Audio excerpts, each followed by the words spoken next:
हनुमान जी कौन हैं? एक बार पार्वती जी ने शंकर जी से कहा, भगवान, अपने इस भक्त को कैलाश आने से रोक दीजिए, वरना किसी दिन मैं इसे अग्नि में भस्म कर दूंगी।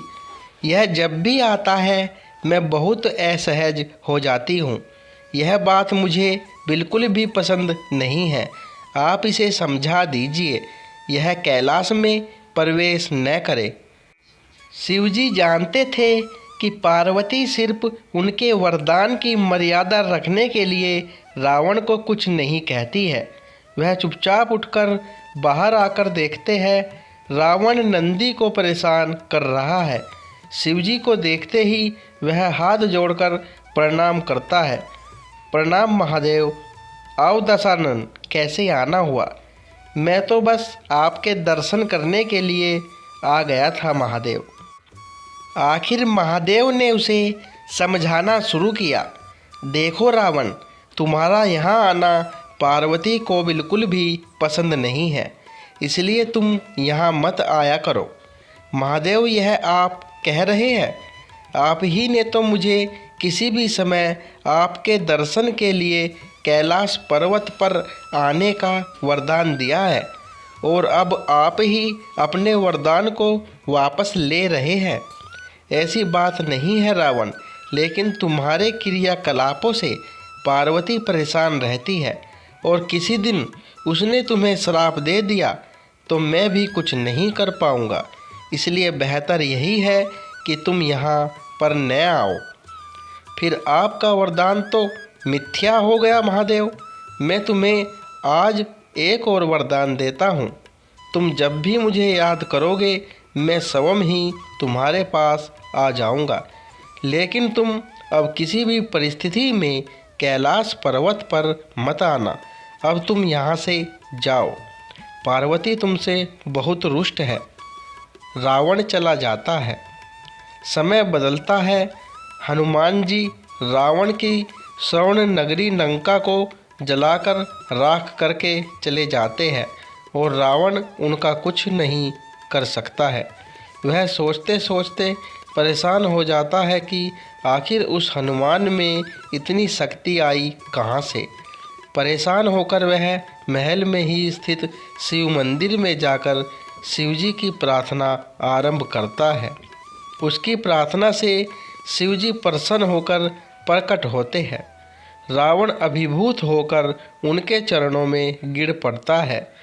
कहो दशानन, कैसे हो? शिवजी पूछते हैं।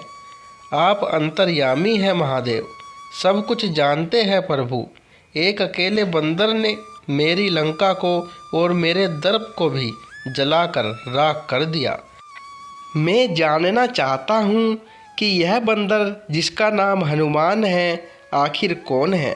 और प्रभु, उसकी पूंछ तो और भी ज़्यादा शक्तिशाली थी। किस तरह सहजता से मेरी लंका को जला दिया? मुझे बताइए कि यह हनुमान कौन है? शिवजी मुस्कुराते हुए रावण की बात सुनते रहते हैं, और फिर बताते हैं कि रावण, यह हनुमान और कोई नहीं, मेरा ही रुद्र अवतार है। विष्णु ने जब यह निश्चय किया कि वे पृथ्वी पर अवतार लेंगे और माता लक्ष्मी भी साथ ही अवतरित होगी, तो मेरी इच्छा हुई कि मैं भी उनकी लीलाओं का साक्षी बनूं। और जब मैंने अपना यह निश्चय पार्वती को बताया तो वह हट कर बैठी कि मैं भी साथ ही रहूँगी। लेकिन यह समझ नहीं आया कि उसे इस लीला में किस तरह भागीदार बनाया जाए। तब सभी देवताओं ने मिलकर मुझे यह मार्ग बताया। आप तो बंदर बन जाइए और शक्ति स्वरूपा पार्वती देवी आपकी पूंछ के रूप में आपके साथ रहे, तभी आप दोनों साथ रह सकते हैं।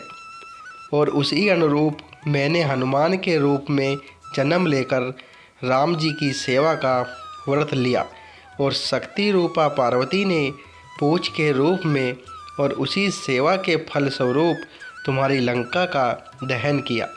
अब सुनो रावण, तुम्हारे उद्धार का समय आ गया है।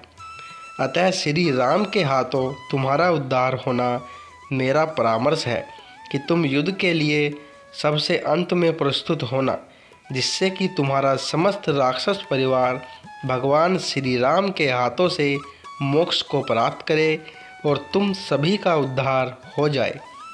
रावण को सारी परिस्थिति का ज्ञान होता है और उस अनुरूप वह युद्ध की तैयारी करता है और अपने पूरे परिवार को राम जी के समक्ष युद्ध के लिए पहले भेजता है और सबसे अंत में स्वयं मोक्ष को प्राप्त होता है।